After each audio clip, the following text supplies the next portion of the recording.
പഞ്ചാബിൻ്റെ ക്രിസ്തീയ ചരിത്രം, അതായത് ഇന്ത്യ വിഭജിക്കപ്പെടുന്നതിന് മുമ്പുള്ള പഞ്ചാബിൻ്റെ ക്രിസ്തീയ ചരിത്രം നമ്മളൊന്ന് പഠിച്ചു നോക്കണം. പഞ്ചാബിലൊരു മനുഷ്യനുണ്ടായിരുന്നു.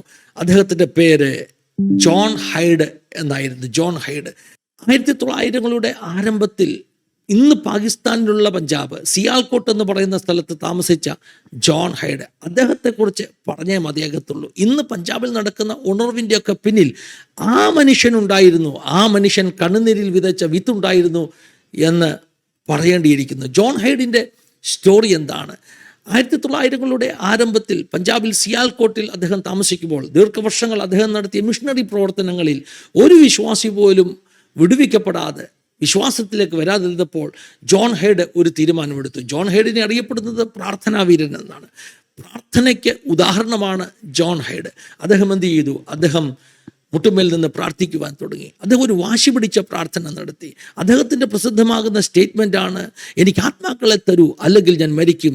Give me souls or else I will die. എനിക്ക് ആത്മാക്കളെ തരൂ അല്ലെങ്കിൽ ഞാൻ മരിക്കും. അങ്ങനെ ഇത് റേച്ചലിൻ്റെ പ്രാർത്ഥനയാണ് കേട്ടോ. യാക്കോബിൻ്റെ അടുക്കൽ വന്ന് എനിക്ക് മക്കളെ തരൂ അല്ലെങ്കിൽ ഞാൻ മരിക്കും എന്ന് പറഞ്ഞ ഒരു റേച്ചലിൻ്റെ പ്രാർത്ഥന, അതിനെ കടമെടുത്തുകൊണ്ട് ജോൺ ഹൈഡ് പ്രാർത്ഥിച്ചു, ഗിവ് മീ സോൾസ്, എനിക്ക് ആത്മാക്കളെ നൽകൂ അല്ലെങ്കിൽ ഞാൻ മരിക്കും. അദ്ദേഹം വാശി പിടിച്ച് പ്രാർത്ഥിക്കുവാൻ തുടങ്ങി. അദ്ദേഹം പറഞ്ഞു, പഞ്ചാബിൻ്റെ മണ്ണിൽ പരിശുദ്ധാത്മാവിൻ്റെ സാന്നിധ്യം ഇറങ്ങി വരാതെ മുട്ടിന്മേൽ നിന്ന് താൻ എഴുന്നേൽക്കുകയില്ല. താൻ മുട്ടുകുത്തി പ്രാർത്ഥിക്കുവാൻ തുടങ്ങി. 36 മണിക്കൂർ നീണ്ട പ്രാർത്ഥന, മുട്ടിന്മേൽ എഴുന്നേൽക്കാതെ വാശി പിടിച്ച് ജോൺ ഹൈഡ് പ്രാർത്ഥിച്ചുകൊണ്ടിരിക്കുമ്പോൾ വേദപുസ്തകം പറയുന്നു, ബലാൽക്കാരേണ സ്വർഗരാജ്യത്തെ അവകാശമാക്കുന്നു.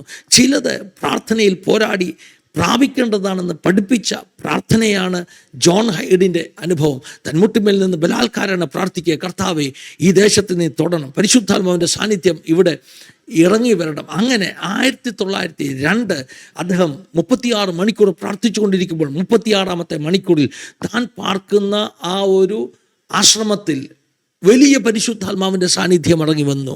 സത്യത്തിൽ 1905 ഇന്ത്യയിൽ പണ്ഡിത രമാഭായിയുടെ മുക്തി മിഷനിൽ പരിശുദ്ധാത്മാവിൻ്റെ വലിയ പ്രവൃത്തി ഇറങ്ങുന്നതിന് മുമ്പ് തന്നെ 1902 പഞ്ചാബിലെ സിയാൽകോട്ടിൽ, അതായത് പഴയ അൺഡിവൈഡഡ് ഇന്ത്യയിലെ അന്നത്തെ ഇന്ത്യയുടെ ഭാഗമായിരുന്ന സിയാൽകോട്ടിൽ, ഇന്ന് പാകിസ്ഥാൻ്റെ ഭാഗമായ സിയാൽകോട്ടിൽ അസാധാരണ ദൈവശക്തി ഇറങ്ങി 1902 തന്നെ ആ ആലയത്തെ പരിശുദ്ധാത്മാവ് നിറയ്ക്കുവാനിടയായി തീർന്നു.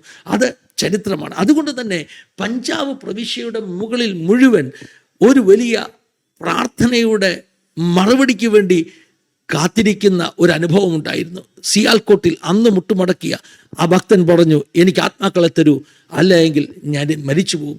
അന്നു മുതൽ പഞ്ചാബിൻ്റെ ക്രിസ്തീയ ചരിത്രം അല്പം വ്യത്യസ്തതയുള്ളതാണ്.